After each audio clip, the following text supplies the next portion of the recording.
Hello, unscripted Bergie here on vacation, so my microphone doesn't exist. It's really bad.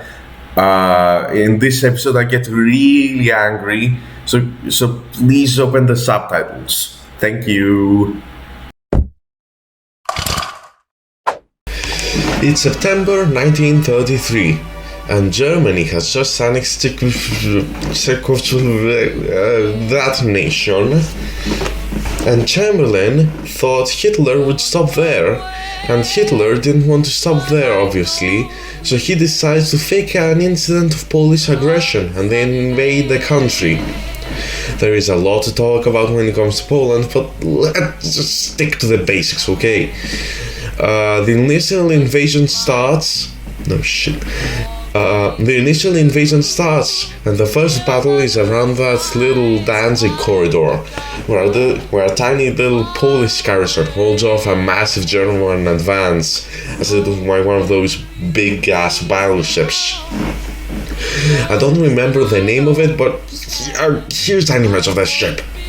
The Germans eventually close the corridor and quickly start going towards Warsaw, but a big problem the Germans had was that they had these little shitty Panzer IIs and Panzer Is compared to the 7TPs of the Polish, which they got thicker armor, bigger guns and all, okay, but they're heavily outnumbered, more Panzer IIs.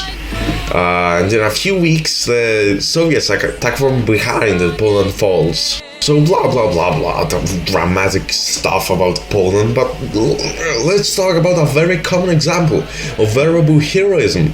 Erwin Rommel. Let's talk about Erwin Rommel.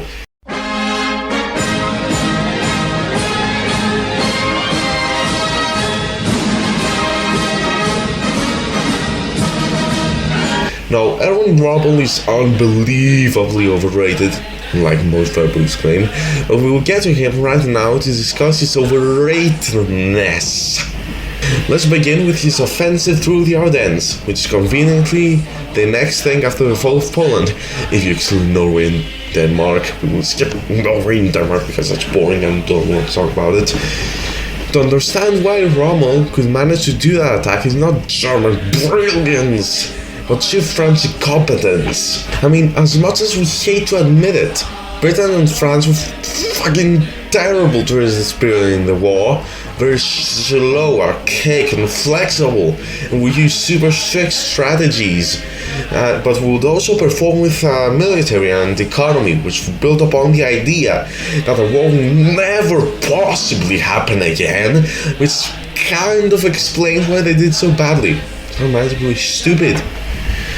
The Germans did that same old fucking strategy of going around the French defenses through Belgium, which usually doesn't work, but it did now because France sucks.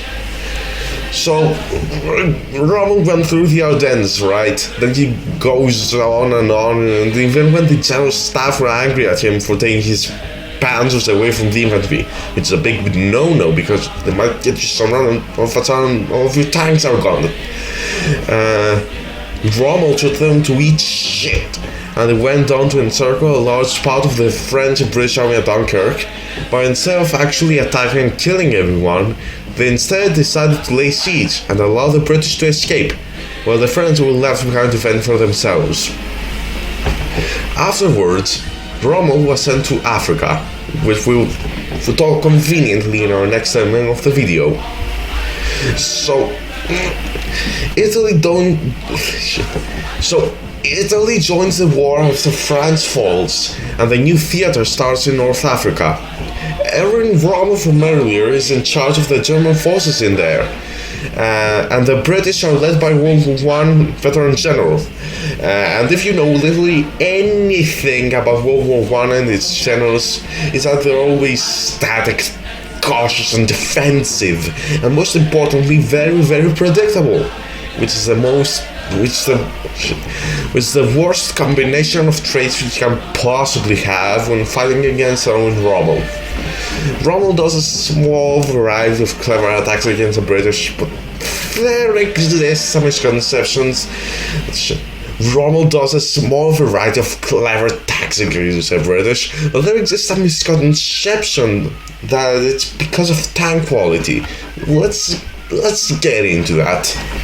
In 1933, as we covered earlier, Germany had these shitty little Panzer IIs. But since France fell, Germany had these Panzer IIIs and IVs all over the place, which are actually pretty good designs until 1941. Panzer IV remained a good tank for much later. True story. Meanwhile, the Allied tanks were a much different story. The French tanks were very slow, heavily armored, and very easy to flank around, just like France itself.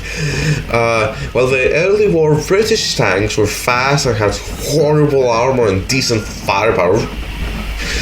One specific British tank is a Crusader. It's pretty underrated because it won't break down as often as everyone assumes it does. Something likely a product of Rommel's propaganda. Unfortunately, we don't have time to cover 1941-43 in this episode, and it's not the topic of this video anyway. This video is basically done.